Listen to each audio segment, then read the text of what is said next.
नमस्ते, मैं हूं आपके साथ जसप्रीत कौर। आपको दिखाते हैं देश और दुनिया की 20 बड़ी खबरें। गणतंत्र दिवस के मौके पर कोरोना की लड़ाई में एक और हथियार मिलने जा रहा है। आज पहली नेजल वैक्सीन लॉन्च होगी। केंद्रीय स्वास्थ्य मंत्री मनसुख मांडविया थोड़ी देर में नेजल वैक्सीन लॉन्च करेंगे। इस वैक्सीन को भारत बायोटेक ने बनाया है। नेजल वैक्सीन में किसी इंजेक्शन की जरूरत नहीं पड़ेगी। इस नेजल वैक्सीन को केंद्र सरकार से 23 दिसंबर को मंजूरी मिली थी। गणतंत्र दिवस के मौके पर योग गुरु रामदेव का बड़ा बयान सामने आया है। स्वामी रामदेव ने दावा किया कि पाकिस्तान 4 टुकड़ों में बटेगा, जिसमें से 3 टुकड़े को भारत में शामिल किया जाएगा और पीओके को भारत का हिस्सा बनाया जाएगा। उन्होंने कहा कि बलूचिस्तान एक नया देश बनेगा। वहां रामदेव ने यह भी कहा कि तालिबानियों से भी अब अफगानिस्तान संभलने वाला नहीं है। 74वें गणतंत्र दिवस पर कर्तव्य पथ पर दुनिया ने भारत की ताकत देखी। गणतंत्र दिवस के मौके पर पहली बार कर्तव्य पथ पर परेड का आयोजन किया गया। देश में पहली बार आदिवासी महिला राष्ट्रपति द्रौपदी मुर्मू ने परेड की सलामी ली। परंपरा के अनुसार राष्ट्रीय ध्वज फहराया गया और उसके बाद 21 तोपों की सलामी के साथ ही राष्ट्रगान हुआ। इस मौके पर मिस्र के राष्ट्रपति अब्देल फतेह अल सीसी मुख्य अतिथि के तौर पर शामिल हुए। कर्तव्य पथ पर भारतीय नौसेना ने आत्मनिर्भर भारत की झलक दिखाई। भारतीय नौसेना दल में 144 युवा नाविक शामिल हुए। इसकी अगुवाई लेफ्टिनेंट कमांडर दिशा अमृत कंटिजेंट कमांडर ने की। मार्च करने वाली टुकड़ी में पहली बार 3 महिलाएं और 6 अग्निवीर शामिल हुए। इसके बाद नौसेना की झांकी दिखी, जिसे Indian navy combat ready, credible, cohesive and future proof theme पर डिजाइन किया गया। कर्तव्य पथ पर भारतीय थल सेना की भी ताकत दिखाई दी। परेड में mechanised infantry regiment, Punjab regiment, Maratha light infantry regiment, Dogra regiment, Bihar regiment और गोरखा ब्रिगेड समेत सेना की कुल 6 टुकड़ियों ने सलामी दी। वहीं मुख्य युद्धक टैंक अर्जुन, नाग मिसाइल सिस्टम, ब्रह्मोस मिसाइल और आकाश ने सेना की ताकत दिखाई।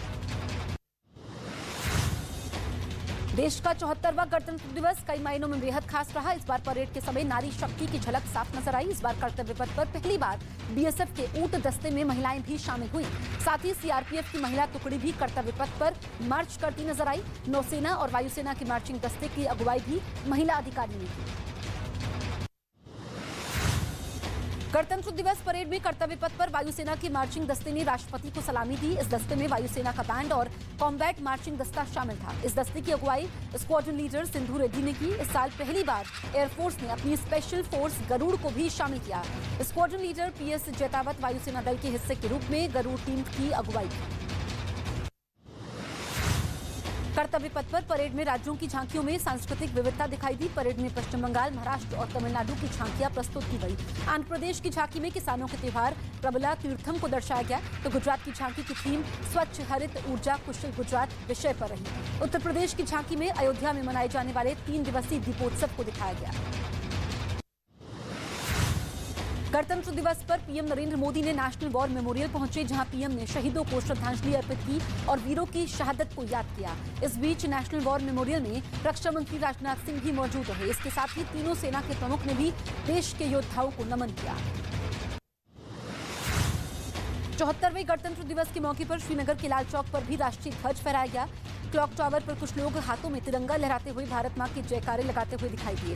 जम्मू के पुंछ और राजौरी जिलों में बॉर्डर पर बीएसएफ और पाकिस्तानी रेंजर्स ने एक दूसरे को मिठाइयां दी और पंजाब के अटारी बॉर्डर पर भी बीएसएफ के डीआईजी संजय गौड़ ने राष्ट्रीय ध्वज फहराया। इस मौके पर उन्होंने कहा कि हम देश की अखंडता को बरकरार रखेंगे। जयपुर में आरएसएस प्रमुख मोहन भागवत ने जामडोली के केशव विद्यापीठ में 74वें गणतंत्र दिवस समारोह में हिस्सा लिया। इस मौके पर मोहन भागवत ने कहा कि संविधान का लोकार्पण करते हुए बाबा साहब अम्बेडकर ने 2 भाषण संसद में दिए थे। आज के दिन सबको बाबा साहब को एक बार पूरा पढ़ना चाहिए। उन्होंने ये भी कहा कि भारत में ज्ञान की परंपरा है, जो सच्चे मन से आगे बढ़ते हैं वो सबको अपना मानते हैं। केरल के कोची में भी गणतंत्र दिवस धूमधाम से मनाया गया। 74वें गणतंत्र दिवस के मौके पर परेड का आयोजन किया गया और इस परेड में flag officer commanding in chief शामिल हुए। इसके साथ ही नौसेना कमान परेड में वाइस एडमिरल एमए हम्पीहोनी ने भी शिरकत की। इस बीच नौसेना के जवान यूनिफॉर्म में कदम ताल करते नजर आए। हिमाचल प्रदेश के मनाली में बर्फबारी के बीच पर्यटकों में जमकर मारपीट हुई। बताया गया कि पर्यटकों में गाड़ी ओवरटेक करने को लेकर विवाद शुरू हुआ, जो देखते ही देखते मारपीट में तब्दील हो गया। इस बीच वहां मौजूद लोगों ने बीच बचाव कर पर्यटकों को शांत करवाया। हालांकि इस मामले में किसी भी पक्ष में पुलिस ने शिकायत दर्ज नहीं करवाई। कोलकाता में शिक्षक भर्ती घोटाले की थीम पर अनोखा पूजा पंडाल बनाया गया। इस पंडाल में मां सरस्वती को एक तरफ तो पिंजरे में बंद दिखाया गया, दूसरी तरफ शिक्षक भर्ती घोटाले के आरोपी पार्थ चटर्जी और अर्पिता मुखर्जी के पुतले बने हैं और रुपयों का अंबार बनाया गया। पंडाल के बाहर आयोजकों ने पार्थ चटर्जी की प्रतिमा पर चप्पल न फेंकने का पोस्टर लगाया। बिहार के मधेपुरा में इंजीनियरिंग कॉलेज में छात्रों ने जोरदार हंगामा किया। बताया गया कि कॉलेज प्रशासन ने सरस्वती पूजा मनाने पर रोक लगाई थी, जिसके बाद छात्रों का गुस्सा फूटा। घटना की जानकारी मिलने के बाद जिलाधिकारी मौके पर पहुंचे और छात्रों को कॉलेज में सरस्वती की प्रतिमा स्थापित करने और पूजा की अनुमति मिली। यूपी के आगरा में रेलवे स्टेशन के पास बड़ा हादसा हुआ। यहां खुदाई के समय भरभरा कर 6 मकान गिर गए। घटना की जानकारी मिलते ही मौके पर रेस्क्यू टीम पहुंची, मलबे में दबे लोगों को बाहर निकाला, जिसमें से एक बच्ची की मौत हो गई, जबकि 2 घायल लोगों को इलाज के लिए अस्पताल में भर्ती करवाया गया। घटना हरि पर्वत इलाके की बताई जा रही है। यूपी के मथुरा में होली की शुरुआत हो गई। बसंत पंचमी का दिन ब्रज के लिए बेहद खास है। इस दिन यहाँ माता सरस्वती की पूजा के साथ ही राधा कृष्ण की भी पूजा की जाती है, जिसके बाद अबीर गुलाल के साथ 45 दिनों तक चलने वाले होली का उत्सव की शुरुआत हो जाती है। आज बांके बिहारी मंदिर में पुजारियों ने ठाकुर जी को गुलाल लगाकर होली के पर्व आने का संदेश दिया।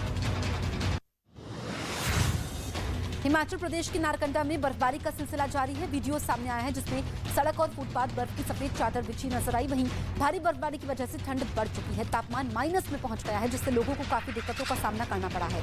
मौसम विभाग के मुताबिक बर्फबारी 29 जनवरी तक जारी रहेगी। दक्षिण कोरिया में भारी बर्फबारी के बाद सड़कों पर बर्फ की सफेद चादर बिछी नजर आई। प्रशासन ने मौसम को लेकर अगले कुछ दिनों तक लोगों से सतर्क रहने की अपील की है। देश के कई हिस्सों में भारी बर्फबारी की संभावना जताई गई। वहीं बर्फबारी की वजह से लोगों को काफी परेशानी का भी सामना करना पड़ा है। वेस्ट बैंक के जेनिन शरणार्थी शिविर में इजराइल की सेना और फिलिस्तीन के नागरिकों के बीच झड़प हुई।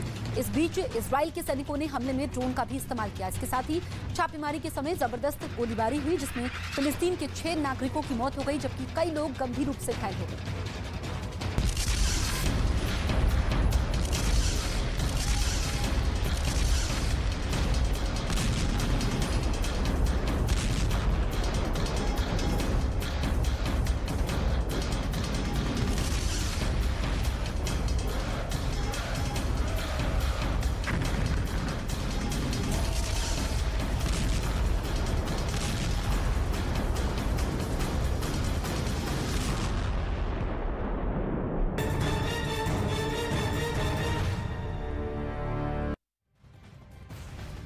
पुतिन का 26 जनवरी प्लान एक्टिव हो गया है। पुतिन की सेना ने यूक्रेन में जमकर तबाही मचाई है। दावा है कि रूस ने 30 से ज्यादा मिसाइल दागी है। इसके बाद राजधानी कीव को फिर से टारगेट पर लिया गया। वहीं हवाई हमले के बीच